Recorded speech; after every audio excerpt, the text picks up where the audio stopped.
Ya, resulta que tenemos que descargar el simulador, que es simplemente un Excel. Así que veamos acá. Es este. Y nos pregunta qué tipo de economía quieres analizar. Hay economía cerrada, economía abierta con tipo de cambio flexible, tipo de cambio rígido, y este que es el más complejo. Pero por ahora estamos en economía cerrada, que es economía sin sector externo. Entramos, y bueno, lo que va a hacer este simulador es agarrar el equilibrio, que es, no sé, crecemos en el potencial, crecemos con una tasa de inflación constante, que nos genera problemas, crecemos con una tasa de desempleo natural, pero nosotros les podemos decir, en ese estado ideal, que está todos estamos felices, que le podemos meter shocks de demanda, shocks de oferta, shocks de oferta, shocks de demanda, qué tamaño es el shock, si es permanente, temporal, ¿qué más? Esto lo vamos a utilizar, y acá abajo algunos parámetros sobre las preferencias del Banco Central y algunos parámetros sobre el crecimiento y el equilibrio. Solo vamos a utilizar esto de acá, lo demás no. Por ejemplo, nos piden en su PD lo siguiente. Resolver el problema 3 del capítulo 3 del libro de Carlin y Stoss. Entonces vamos al capítulo 3. Yo lo descargué acá.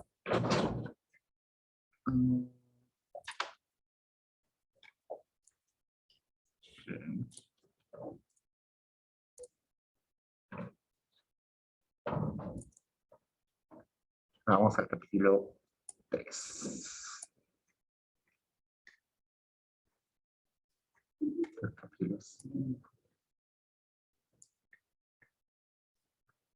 La página 155. Este ejercicio. Dice, en esta pregunta use el simulador, bla, bla, bla. Y dice, aplique un shock de demanda negativo del 5%, guarde sus datos. Entonces vamos. ¿Qué era shock de demanda? Acá dice shock de demanda en el periodo 5.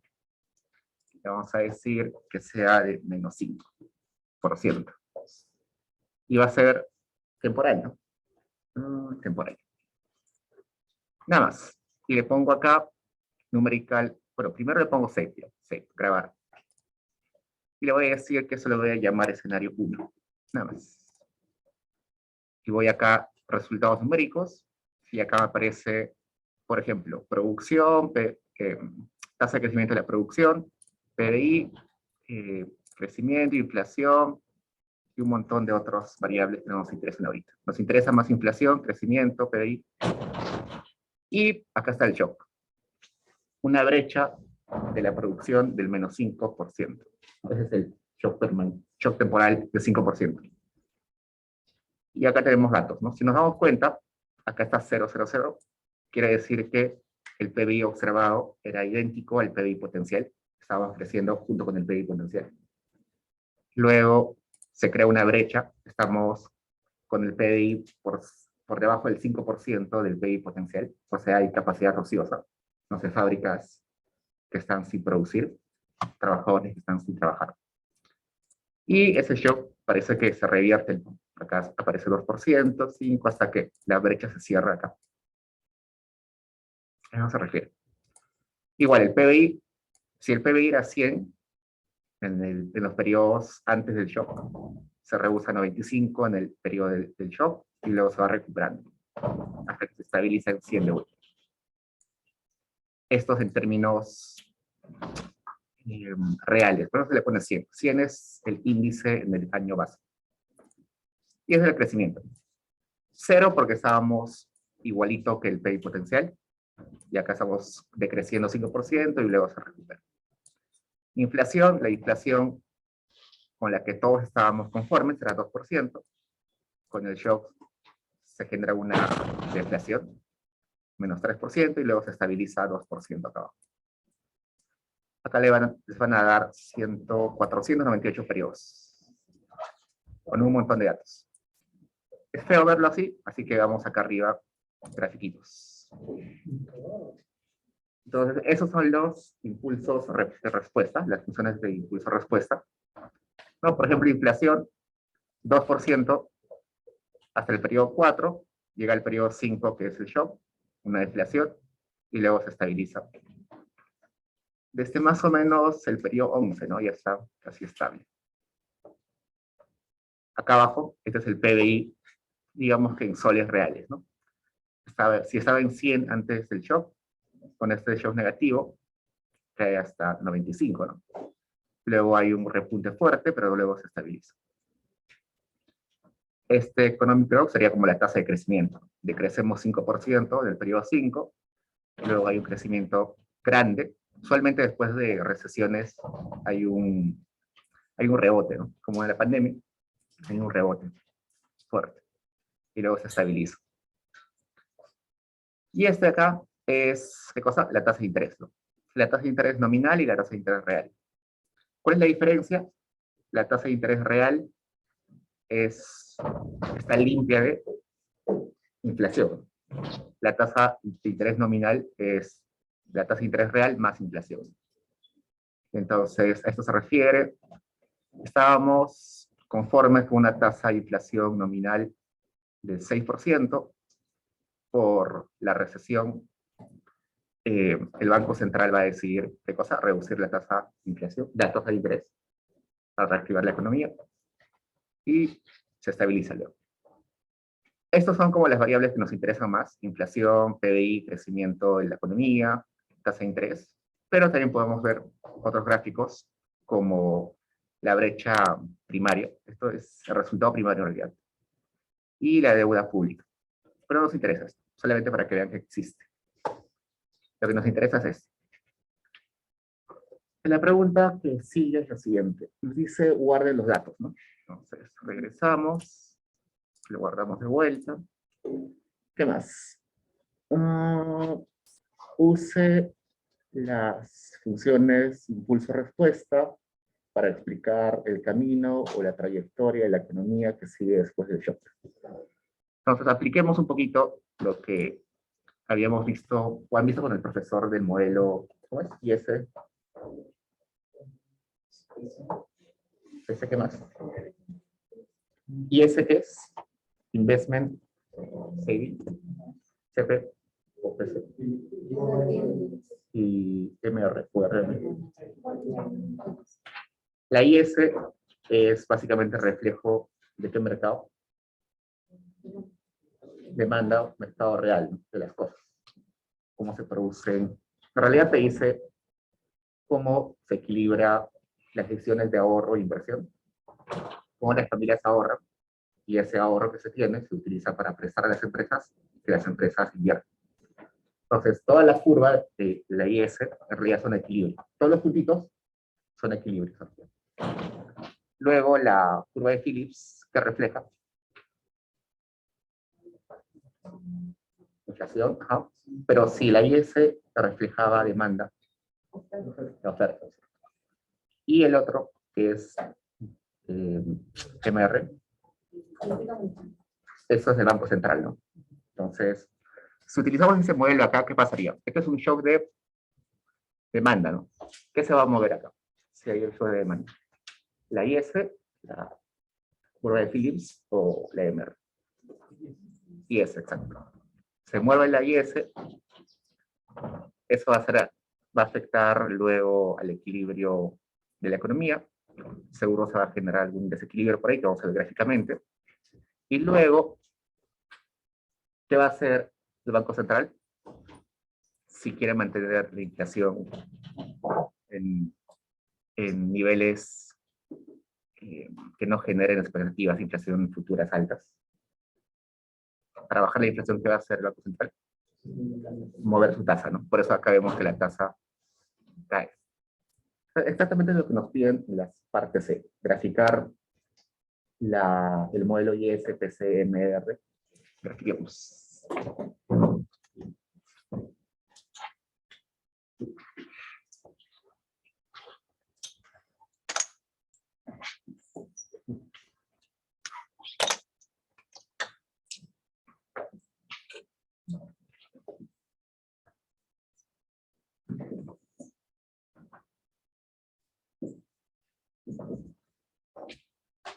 ¿Qué teníamos en los ejes? R y acá. Y acá. La IS siempre arriba.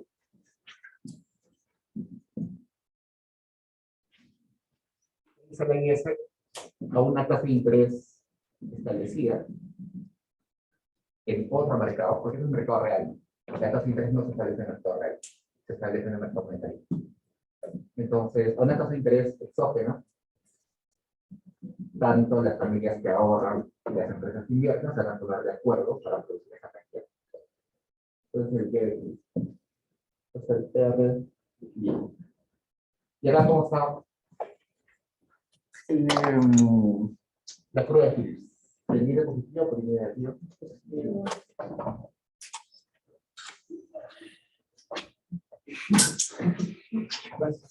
Soy mala suerte.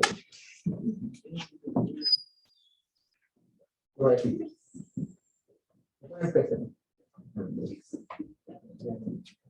Y la MR que es pendiente.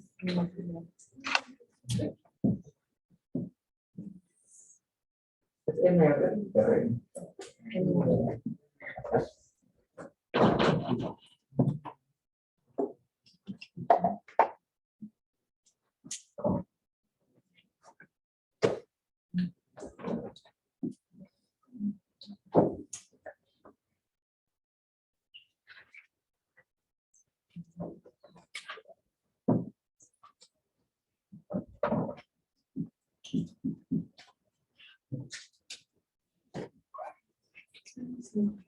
En este punto, este equilibrio A, todos están felices, familias, consumidores, gobierno y el Banco Central. Todos están en equilibrio. ¿Qué pasa ahora en shock de demanda? ¿Qué me dijeron? Se mueve la IS. Entonces, ejemplos de shocks de la demanda. Negativos. Negativos, esos son los negativos. Contracción de gasto público. Algo más exógeno. Demanda, no sé, sale una noticia de que los alimentos tienen un virus, no sé. Todos dejamos de consumir carne, porque están contaminados. Si antes de esa tasa de interés levantábamos esa cantidad importante de las empresas, ahora por esa noticia mala, esa misma tasa de interés, vamos a levantar menos y las empresas por tanto van a producir menos. Pues sería el nuevo punto. Y esto se va a trasladar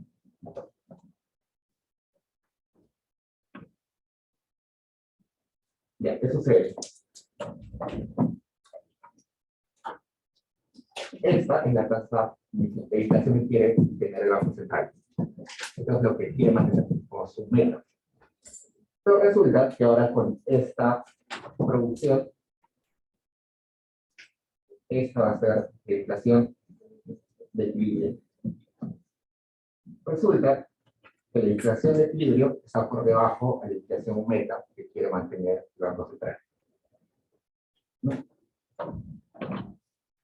¿Qué va a hacer nuestro amigo? ¿Qué esperan que haga el Banco Central para revertir eso? ¿Y eso cómo se va a notar? ¿Qué curva se va a mover luego?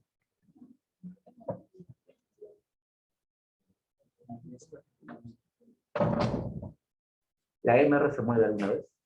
No, no, ya se puede mover. La YS ya se movió una vez.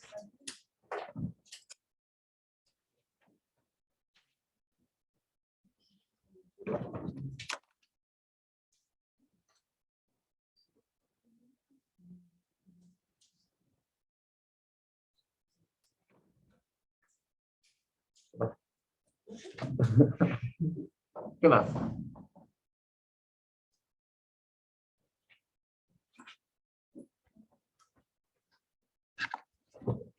Entonces, lo que va a suceder es que la gente va a reaccionar, porque la demanda se movió, la oferta va a reaccionar. Entonces, esta curva de Gini se va a ir moviendo poco a poco, pero lo que va a hacer nuestro amigo del Banco Central es tratar de buscar un punto acá, donde con esta nueva tasa de interés,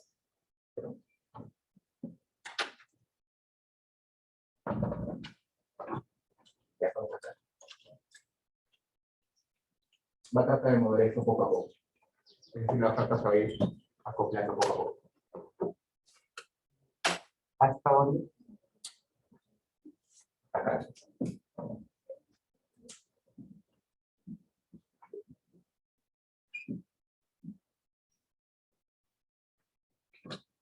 En este caso, la inflación va a ser que igual a la inflación media.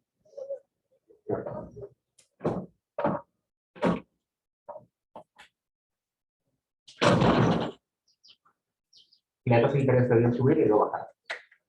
Si el Banco Central quiere volver a la Y. Porque acá estamos en equilibrio, estamos en Y. Pero el Banco Central quiere que nos estamos en Y. ¿Qué debe hacer el Banco Central para aumentar? Bajar la tasa de interés. Acá, ¿qué más hemos visto? Que luego con esto para regresar. ¿Qué más? Inflación, primero bajó, luego, ¿qué más? Y todo esto se ve en el gráfico de sí, ¿no? Entonces, eso se establece.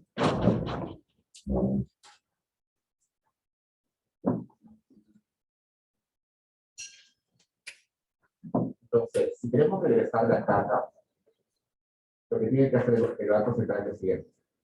Agarrar esto, claro, con la nueva curva IS, esta debería ser la tasa de interés. Recuerden que la IS roja es la antigua. Esta es la nueva. Entonces, para regresar acá, tenemos que quitar.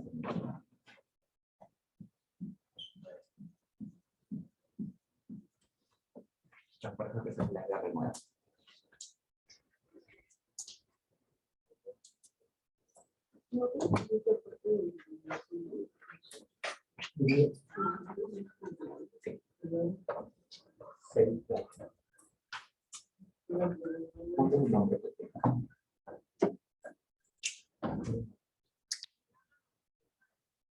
Y luego aquí.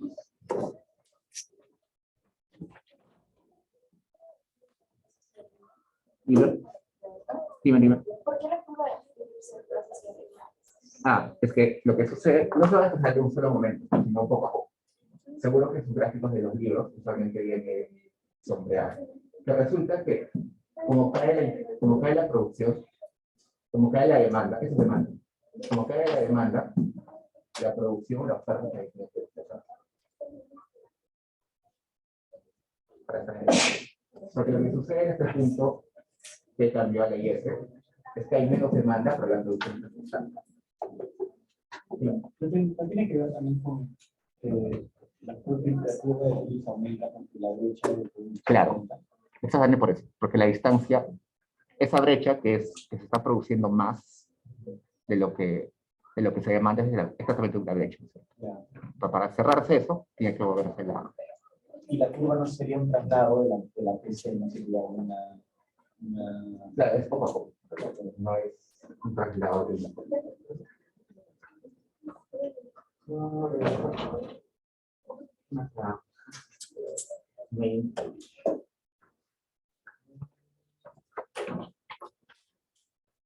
Creo que pusiste...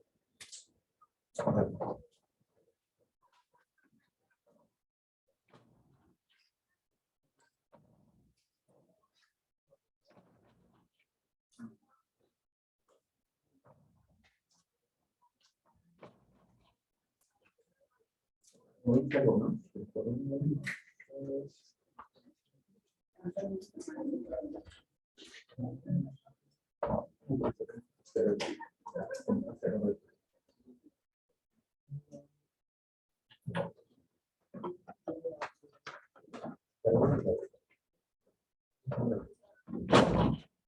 Ok, chicos, ¿qué más? Veamos.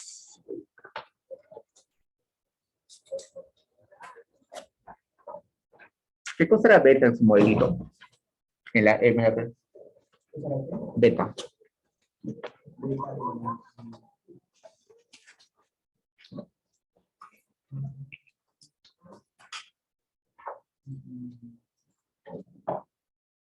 Cuando tenían que armar la curva MR, lo que hacía el Banco Central es minimizar una ecuación. ¿Qué hacía el Banco Central? Minimizaba L, que era la suma de discrepancias, y ahora tenía un beta. ¿Qué tiene la ecuación? Quiero ver la nomenclatura. Este debió ser 10 menos 10 potencial. No, al revés, inflación.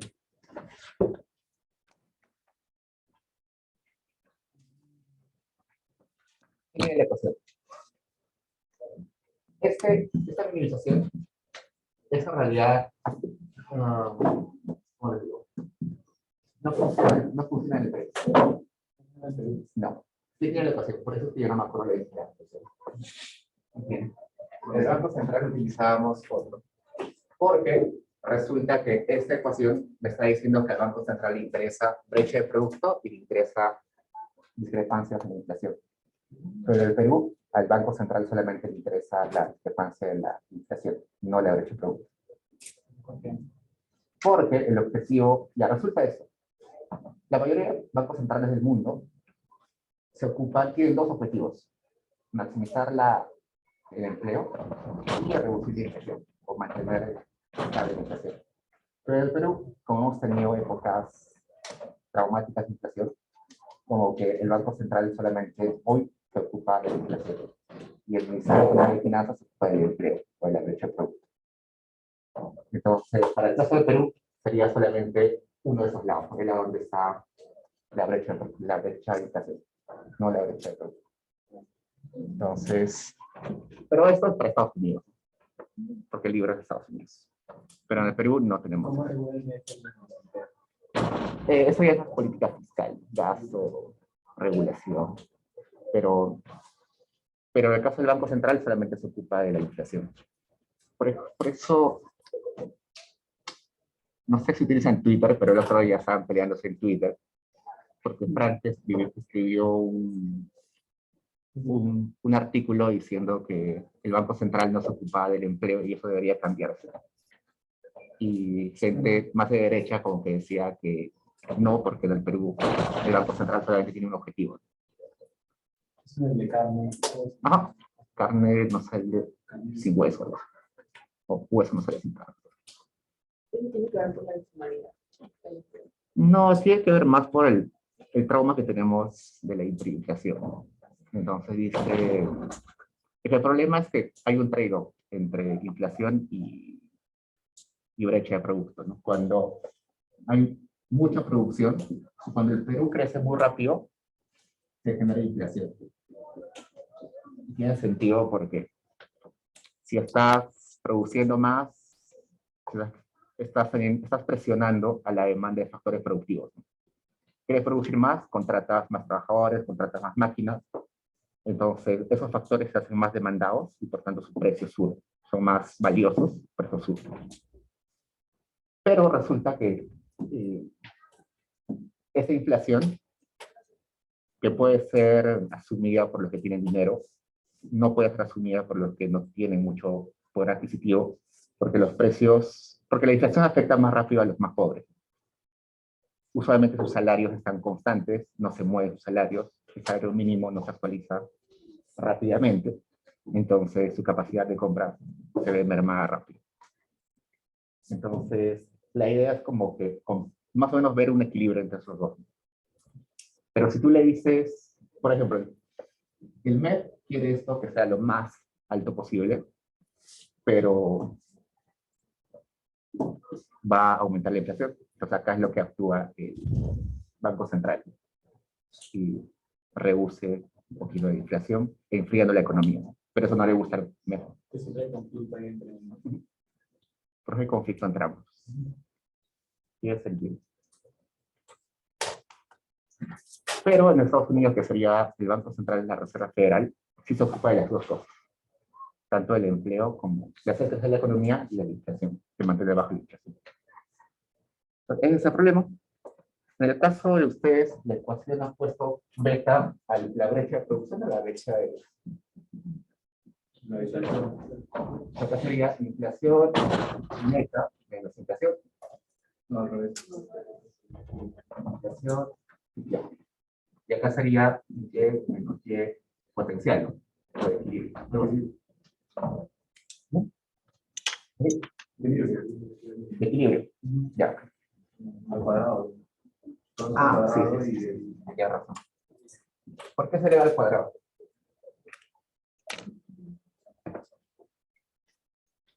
Es como el MCO. Sí. En el MCO, bueno, tiene que ver con el MCO, porque en realidad no, o sea, lo que le molesta al Banco Central es que haya discrepancias entre la inflación y la inflación meta, pero no le importa si esa discrepancia es hacia abajo o hacia arriba, es decir, veamos así. Si la inflación es esta, tiempo, inflación, esta es la inflación que pongamos, y esta es la inflación meta. Inflación meta. Esta sería una discrepancia positiva, ¿no? Y esta sería una discrepancia negativa. Pero para tomar un valor absoluto, se le pone al cuadrado. Porque no le interesa que está arriba o abajo, sino el tamaño. Claro, hay otros bancos centrales que harían esto así.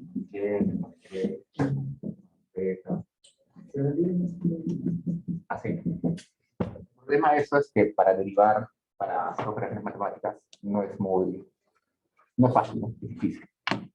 Mejor elevarla al cuadrado. Ese beta, ¿qué cosa es según esa ecuación? El peso. Acá adelante es como si había un 1. Entonces, si este fuera 1, me quiere decir que el Banco Central no importa igual discrepancias en inflación que discrepancias en producción. Si fuera 2, me importan más discrepancias en inflación que discrepancias en producción. Y al revés, si fuera 0.5, me importa muy poco de eso. Entonces, eso también se puede modelar acá. Se le puede cambiar ese beta. ¿Dónde está el beta? Veamos. ¿Qué nombre le hemos puesto? Central Bank Preference. Acá está. Preference for inflation, stabilization, ya, bla, bla.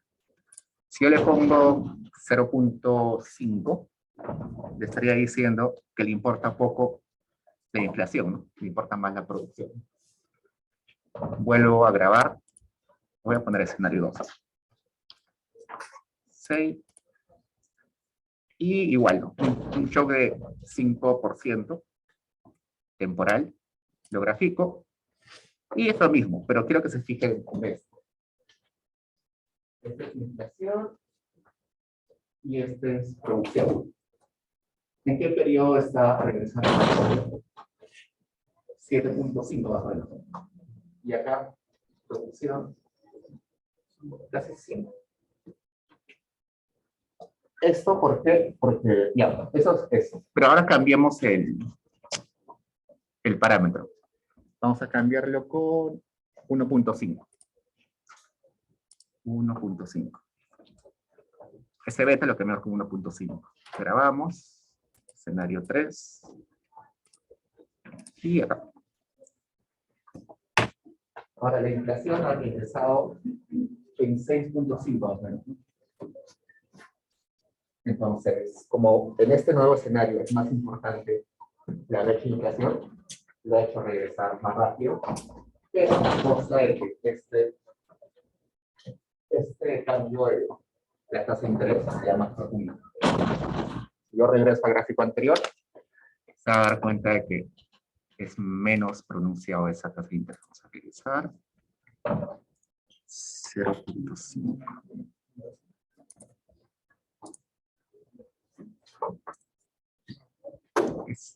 Se ha vuelto más echado.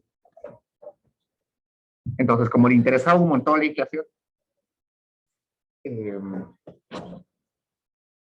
estaba más barato. Le ha hecho regresar todo.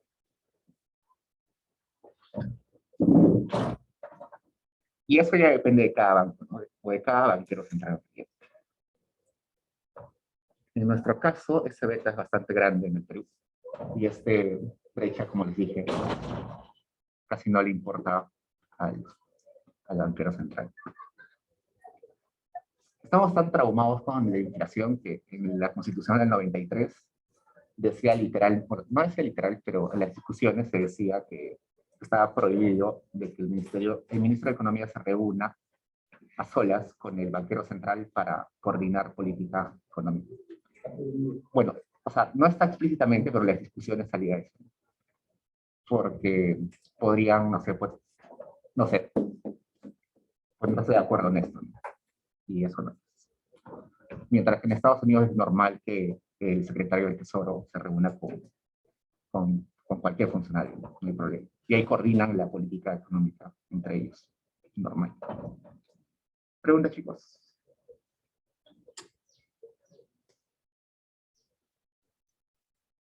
Y bueno, dice la parte. ¿Cómo este cambio del beta afecta a las funciones impulso-respuesta?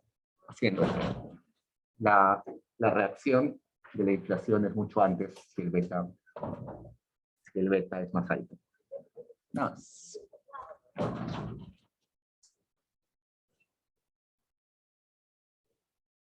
Ay, bueno, hablando de modelos DSG, esto es como un DSG, pero simple.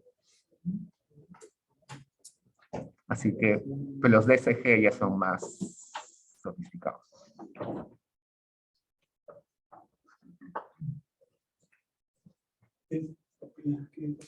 Los DSG se hacen en MATLAB usualmente, o en Julia, en otros programas.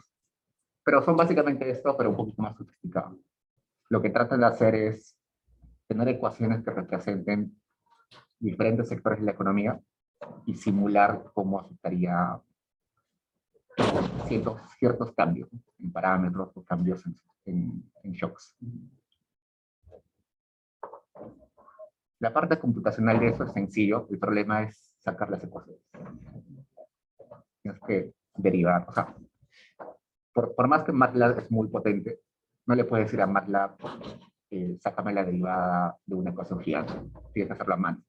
Después de hacerlo a mano, recién lo metes a la computadora. Eso sí. Que a veces son ecuaciones gigantes.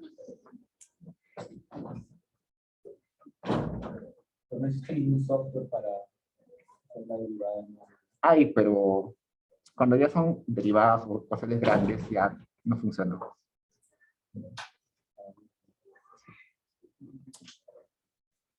A ver, leamos el siguiente. Dice, resuelva el problema 4 de Problems and Questions de Carlin y Stoss. Y esa pregunta dice,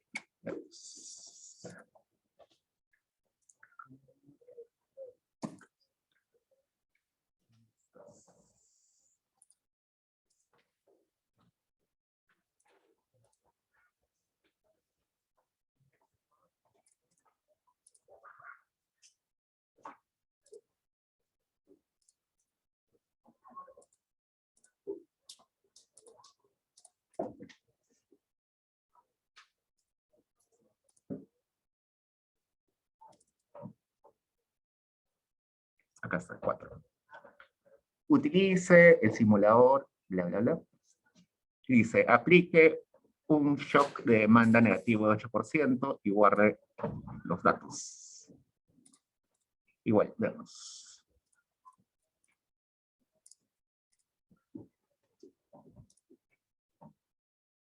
$8%. Era temporal, ¿no? Temporal. Shock de demanda. Temporal. Guardamos. Acá lo dejamos en 1.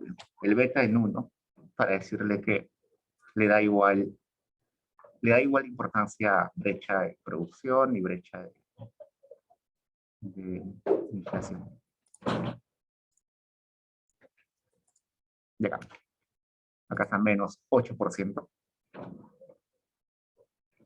Y más o menos está diciendo que la recuperación viene en el periodo 10. En el anterior era como periodo 8, ¿no? Por ahí. Era más rápido. Ahora es periodo 10. Y vemos los gráficos. Uy, ¿qué más? Vamos a abrir de vuelta. Quizás algún parámetro no estuvo.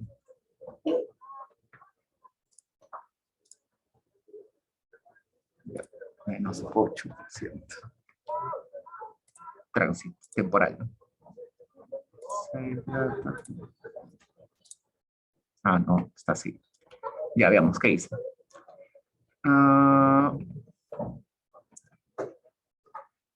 Ya, si era un shock de 8% de demanda, menos 8% temporal,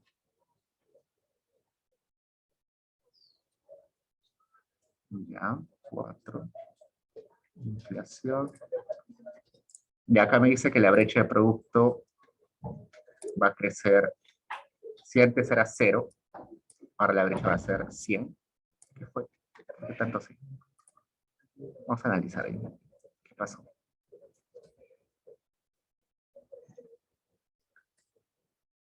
Demanda random shock everything.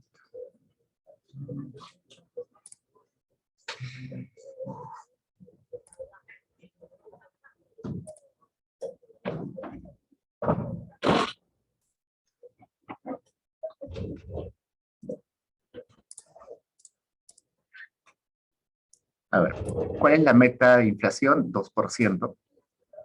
El beta es 1. ¿Qué más? El parámetro de estabilización de la tasa de interés es 4. ¿Todo está bien? Sí.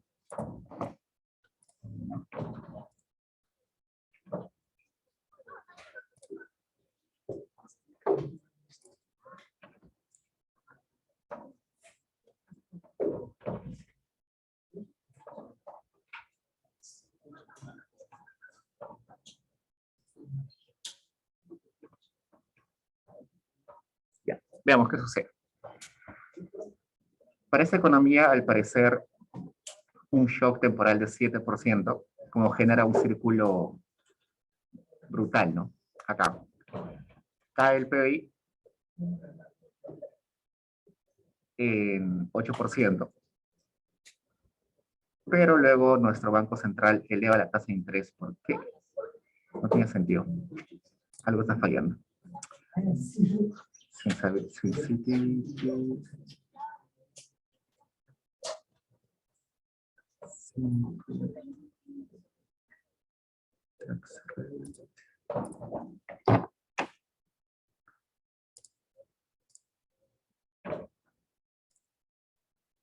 raro.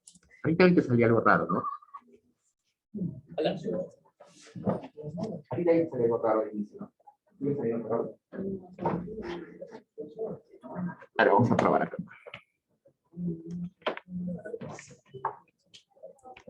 Algo está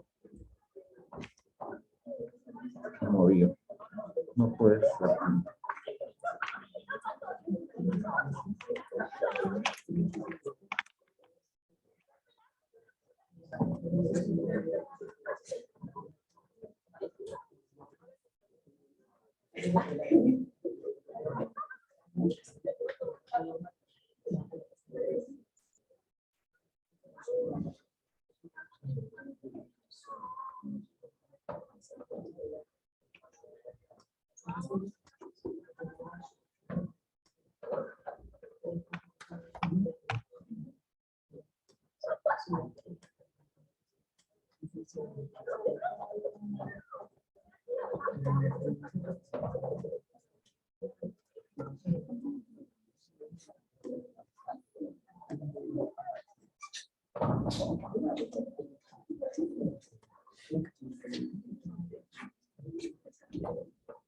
Perdón un segundo. Voy a poner.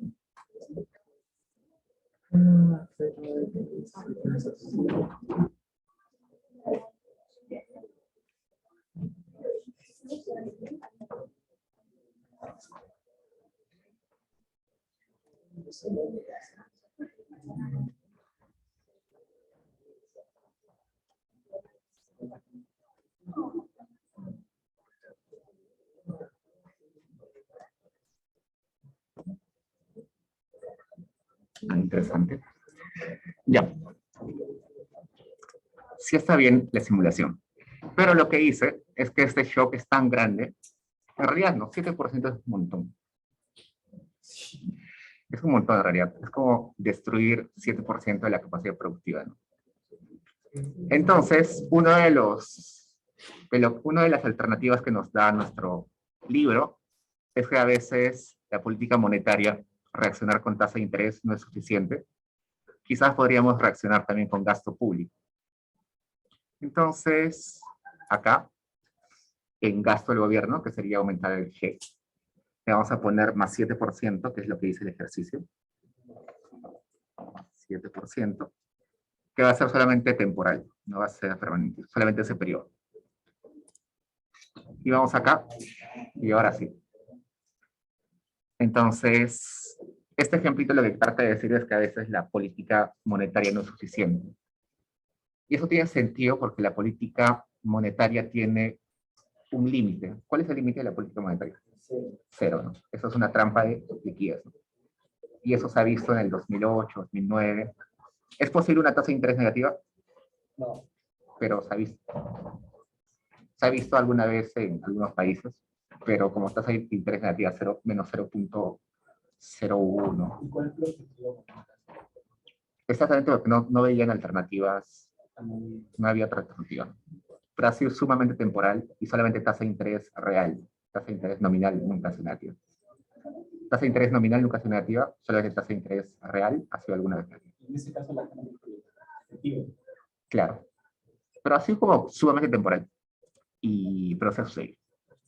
Pero ese es el costo o el limitante de la tasa, de la política monetaria. Por otro lado, la política fiscal, ¿qué límite tiene? Claro, ¿con qué financias tu política? Aumentando impuestos, también prestándote plata, pero tiene un límite. Entonces, por ejemplo, desde que apareció Friedman, que fue en qué año más o menos, 50, 60, ya, desde que apareció Friedman, estuvo de moda la política monetaria y todos desdeñaban la política fiscal, hasta que en el 2008 se dieron cuenta de que la política monetaria no era la panacea para todo, y se volvió a tener política fiscal activa en los países. Entonces, eso es lo que nos dice ese modelito. Veamos, ¿no? Por ejemplo, acá dice tasa de interés nominal. ¿Por qué la tasa de interés nominal hay periodos? Por ejemplo, acá. Está súper alto la real, pero la nominal está sumamente abajo. La inflación. ¿Cómo es la fórmula de tasa de interés real?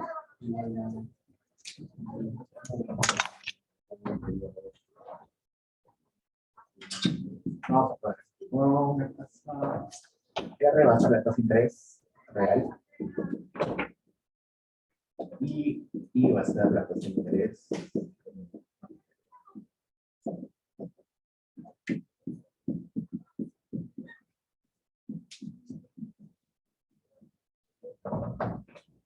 La tasa de interés nominal es la compuesta, la real más la inflación. Si despejamos esto, sería algo así.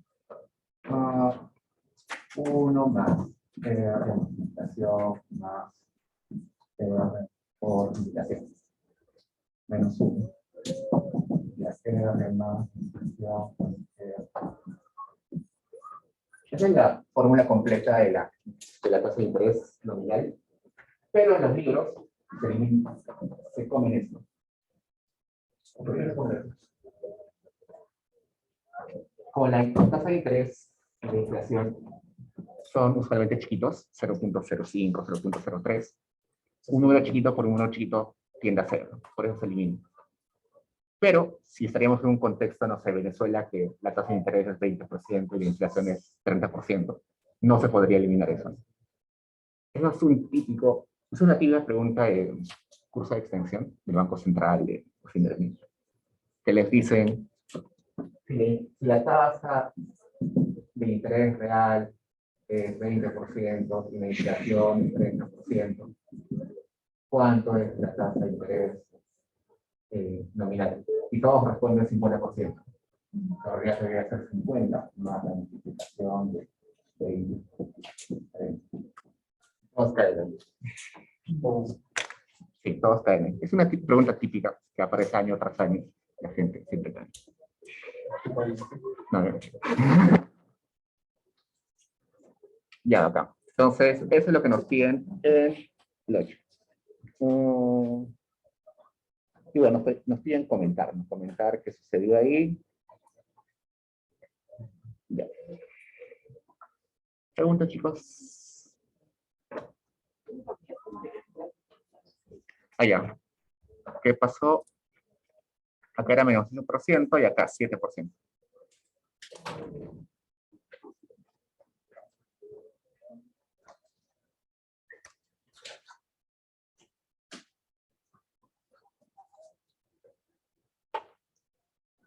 Ahora vayamos a la última. ¿Qué dice?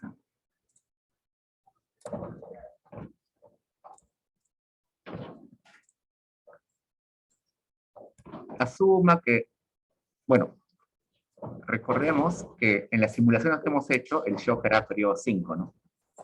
¿Se puede cambiar el simulador? Sí. Acontece un choque exógeno de inflación decreciente, es decir, la inflación va a ser menor a la meta, a la inflación meta. Explique gráficamente, verbalmente, de acuerdo al modelo de 3 ecuaciones, qué sucederá. Luego, vea las ecuaciones impulso-respuesta.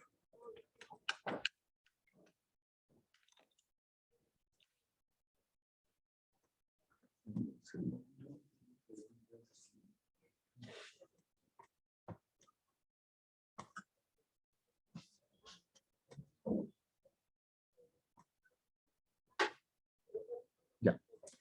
Gráfico.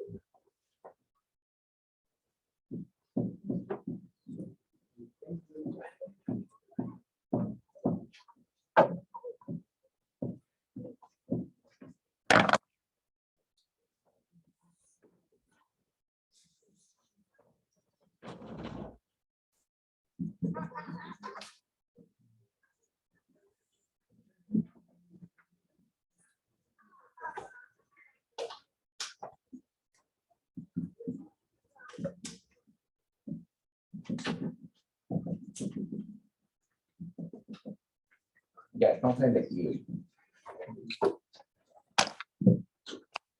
¿Qué nos piden? Veamos.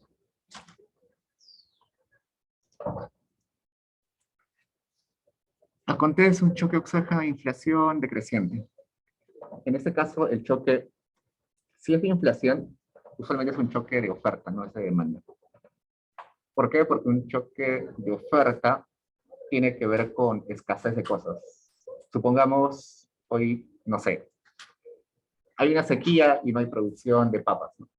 Entonces es un choque de oferta que va a hacer que la inflación aumente o caiga. Aumente, ¿no? En este caso es lo opuesto, ¿no? Quiere que nuestra inflación caiga. Si la inflación cae por un evento, ¿qué sería? La inflación cae, precios caen. Supongamos que se descubre un yacimiento de petróleo gigante en el mundo, no sé, en Centroamérica. Eso hace que el petróleo caiga un montón y bueno, los precios caen también. Eso haría que se mueve. Y PC, en esta PC vamos a decir que la inflación meta es igual a la inflación, estamos en equilibrio. Si la PC por alguna razón cae, acá la inflación meta sería mayor o menor. Esta es la inflación meta. Y esa sería la inflación real. La inflación es menor a la meta. Estamos bien. ¿Qué más?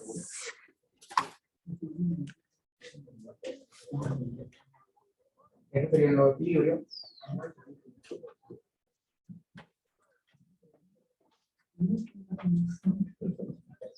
Con un shock externo, cae la inflación. Vamos acá. En este nuevo punto, el PBI es más alto. El PBI de equilibrio. Si sucede eso, nosotros se traslada acá. ¿Qué debe hacer el Banco Central? La producción es más alta que el equilibrio. Entonces,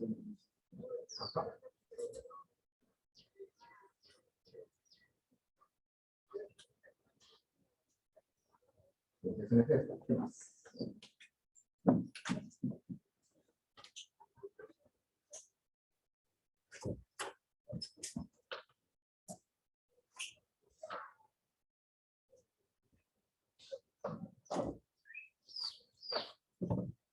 Esa era nuestra tasa de interés inicial. Estábamos acá en punto A, este es el punto A, pero la presión está que vayamos acá. Pero como nuestro Banco Central quiere retornar acá, vamos a pasar de acá.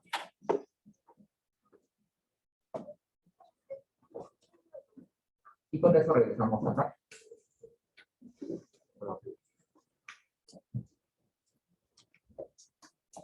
Es un movimiento, primero, que aumenta la producción, pero eso genera una brecha. El Banco Central dice, esa brecha me va a generar problemas y por tanto va a aumentar la tasa de interés. ¿Cómo serían las curvas de impulso-respuesta? Acá tengo el tiempo, acá tengo el tiempo.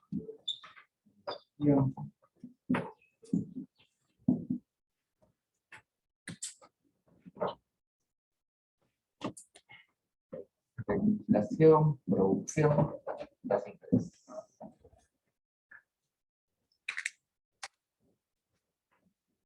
El equilibrio sería lo normal.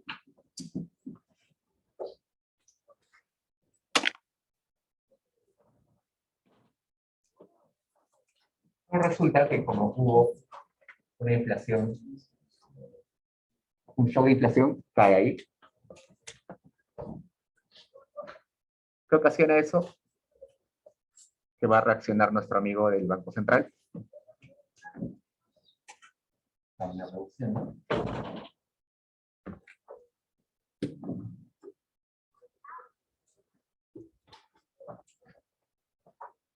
Y con el tiempo se va a estabilizar.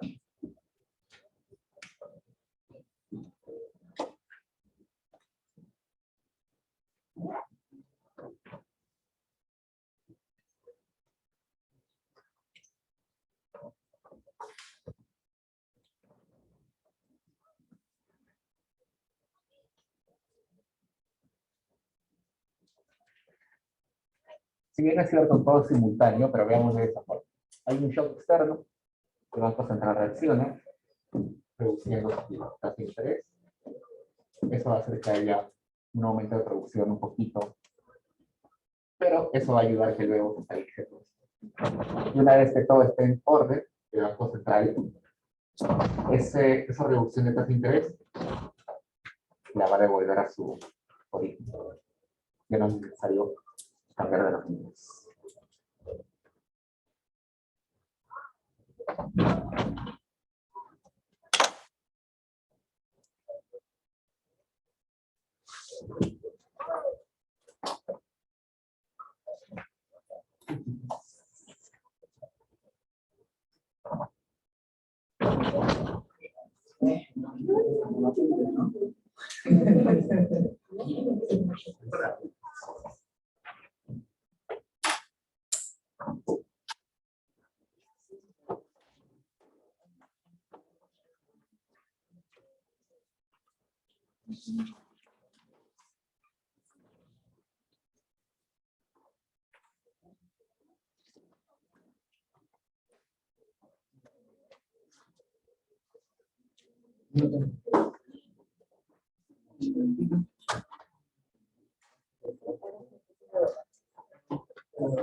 ¿Empezamos ya esto? No.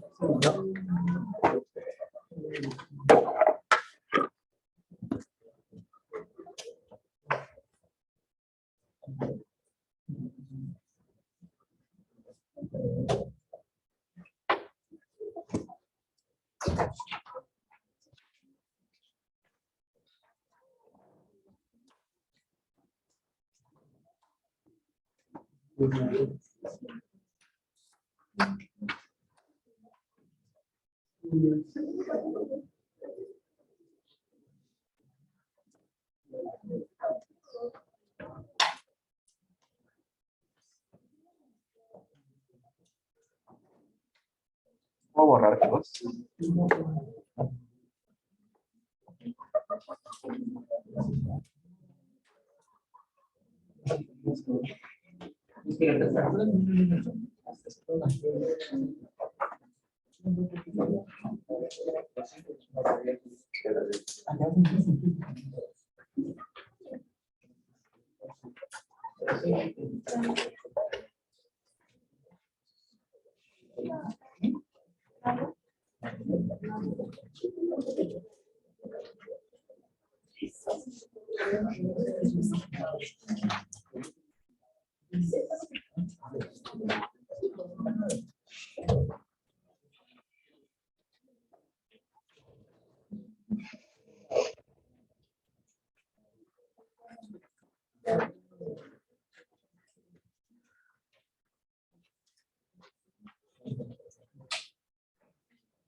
Sí, por eso me dijiste que me parece acá.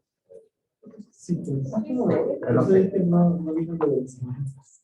Sí, no sé. Yo solamente recogí la...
¿Qué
pasa?